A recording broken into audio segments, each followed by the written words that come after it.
Lagi Anda akan menyaksikan Elang Newsroom bersama Muhammad Aldiansyah, saya Siti Shinta Puspa, dan Permata Indah Teto pamit, sampai jumpa.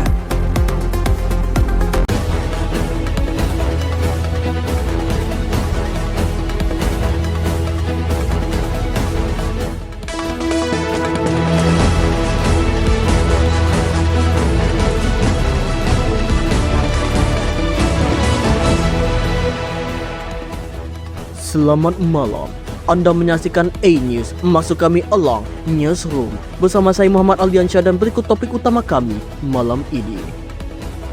Satu dari dua pelaku penembakan polisi di Lampung hingga gugur kini ditangkap. Pelaku menembak korban saat ketahuan melakukan aksi pencurian. Kepala Staf Kepresidenan Dudung Abdul Rahman menyidak dua dapur Satuan Pelayanan Pemenuhan Gizi Program Makan Bergizi Gratis di Jakarta Barat Selasa pagi. Ditemukan ada dua dapur tidak layak. Polemik pemutaran film dokumenter Pesta Babi jadi perdebatan panas di kalangan masyarakat. Sejumlah program nonton bareng film Pesta Babi ini berujung pembubaran di sejumlah daerah. Lalu di mana letak salahnya film dokumenter ini? Polisi kini tengah memburu bos markas judi online hingga aktor intelektual di balik operasional judol internasional yang melibatkan 320 WNA dan 1 WNI di Jakarta. Polisi menyatakan akan memberantas judi online sampai tuntas.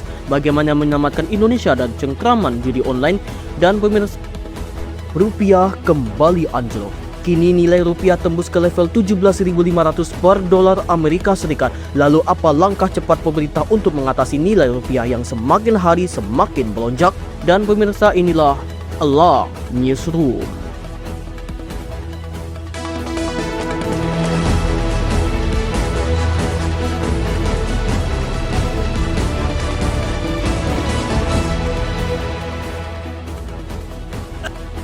Kita belajar informasi pertama. Sidang lanjutan kasus dugaan korupsi pengadaan laptop berbasis Chromebook di lingkungan Kemendikbudristek. Masuk kami Kemendikbudristek kembali digelar usai sempat ditunda akibat kondisi kesehatan Mendikbudristek Nadiem Makarim. Nadiem tiba di Pengadilan Negeri Jakarta Pusat untuk menjalani agenda pemeriksaan sebagai terdakwa dalam kasus tersebut. Kehadiran Nadiem di ruang sidang disambut tepuk tangan dari pendukung dan kerabat yang hadir. Sidang dijadwalkan dimulai pada pukul 10.30 waktu Indonesia Barat dengan agenda pemeriksaan lanjutan terhadap terdakwa terkait dugaan korupsi pengadaan Chromebook di lingkungan Kemendikbudristek. Sesaat lagi di Elang Newsroom. Sebanyak 393 jemaah calon haji asal Gorontalo diberangkatkan ke Makassar. Para jemaah sebelumnya telah menjalani karantina dan berbagai tahap pemeriksaan di Mes Haji Gorontalo. Semangat saling membantu antar jemaah menjadi alasan munculnya program pasukan kursi roda atau PASKUDA yang membantu pergerakan dan mobilisasi jemaah lansia dan beresiko tinggi dalam menjalani ibadah di Tanah Suci. Tetaplah bersama kami.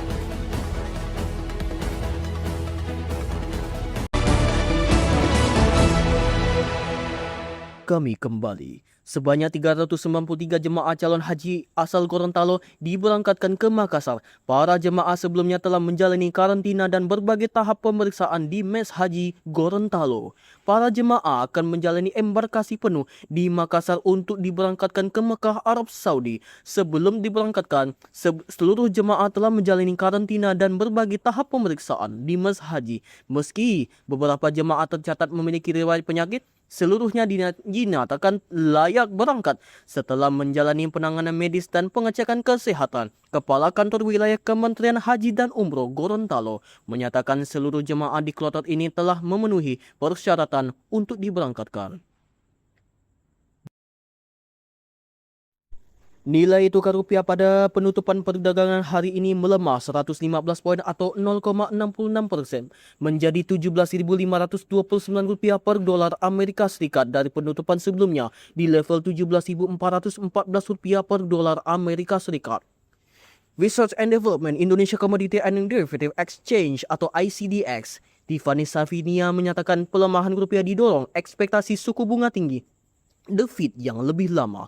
Dikutip dari Antara, Tiffany menyatakan bahwa penguatan dolar Amerika Serikat masih didorong oleh ekspektasi suku bunga tinggi The Fed yang bertahan lama, meningkatnya permintaan aset safe haven, di tengah ketegangan geopolitik Timur Tengah serta kenaikan harga minyak dunia yang meningkatkan tekanan terhadap rupiah. Melihat sentimen domestik, pelemahan rupiah juga dipengaruhi sentimen terkait aliran modal asing dan persepsi investor terhadap pasar keuangan Indonesia. Isu Morgan Stanley Capital International atau MSCI yang sebelumnya menyoroti aspek transparansi dan struktur pasar modal Indonesia, lanjut dia turut meningkatkan kehati-hatian dari investor global terhadap aset domestik. Lebih lanjut, pasar turut mencermati kekhawatiran terkait kapasitas fiskal pemerintah, besarnya kebutuhan subsidi ketika rupiah melemah, serta meningkatnya kebutuhan dolar Amerika Serikat untuk pembayaran utang luar negeri korporasi pada periode April sampai Mei.